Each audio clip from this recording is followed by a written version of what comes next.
জাতীয় সরোবরের তকমা পাওয়া রবীন্দ্র সরোবরের উন্নয়নে কেন্দ্রীয় সরকার যে অর্থ দিয়েছে তা সঠিকভাবে ব্যবহার হয়েছে কিনা তা খতিয়ে দেখতে অডিটের দাবি তুলল পরিবেশ কর্মী এবং কালচারাল অ্যান্ড লিটারারি ফার্ম। কংক্রিটের জঙ্গলে পরিণত হওয়া কলকাতায় রবীন্দ্র সরোবর যেন এক টুকরো ওয়েসিস।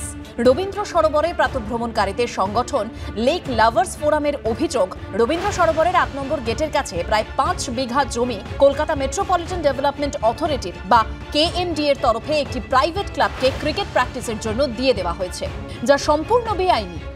আমাদের আন্দোলন চলছে, আমাদের আন্দোলন চলবে, যতক্ষণ না আমরা আমাদের অধিকার ফিরে পাবো ততক্ষণ পর্যন্ত আমাদের আন্দোলন চলবে।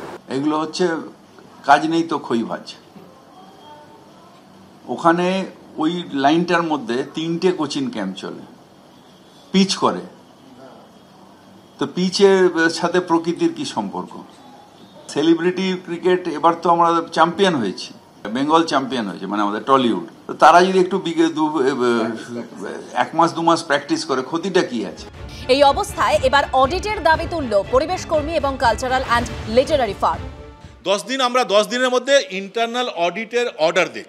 KMD এই যে বিভিন্ন ইস্যু তোলা হয়েছে সেটা ঠিক না ভুল, অডিট করুক। 3 বছরে বেশি যদি অডিট না থাকে তাহলে ন্যাশনাল লেকের যে তকমা আমরা পেয়েছি সেটাও নাকি ওমিট হয়ে যেতে পারে। আমরা ববি হাকিম সাহেবের কাছে আবেদন করছি যে প্লিজ আপনি এটাকে এই দল ওই দল, কে জিতেছে কে পরাজিত হয়েছে এই আঙ্গিকে না দেখে এনারা যে বক্তব্যগুলো রাখছেন, যে কথাগুলো বলছেন, সে কথাগুলো একবার শুনুন এবং আপনার লেভেল থেকে যেটুকু করা সেটা আপনি করুন। এই জীব বৈচিত্র্য ঠিক রাখতে গেলে সেখানে এনভায়রনমেন্টাল অডিট দরকার। 103 বছরে লেকটা ড্রেজিংই হয়নি, এটা একটা বিরাট ঘটনা। একটা জাতীয় সরোবর যার লেকটা 103 বছর কোনো ড্রেজিং হয়নি, সেই ব্রিটিশরা করে গেছিল, তারপর কোনো ড্রেজিং হয়নি।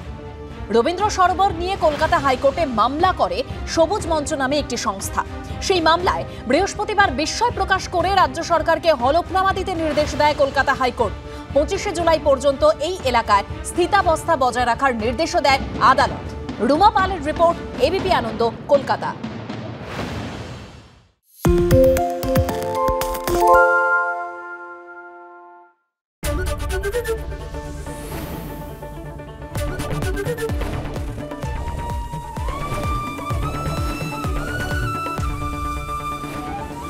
ABP আনন্দ, এগিয়ে থাকে, এগিয়ে রাখে। সত্য অন্তহীন, সত্যের খোঁজও তাই, সত্য সন্ধানে তাই আমরা অক্লান্ত, অকুতভয়। ABP আনন্দ নতুন ভাবনার প্রতীক, যা মনে মুক্ত, তথ্যে যুক্ত এবং যাবতীয় সীমানার বাঁধন থেকে মুক্ত।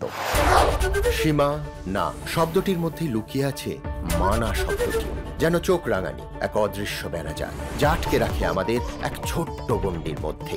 একমাত্র সঠিক খবরই গড়ে তুলবে এক মুক্ত সমাজ। সেই জগৎ গড়ার লক্ষ্যে কোনো সীমানার ঠুকুটি আমরা মানব না। ABP আনন্দ, এগিয়ে থাকে, এগিয়ে রাখে।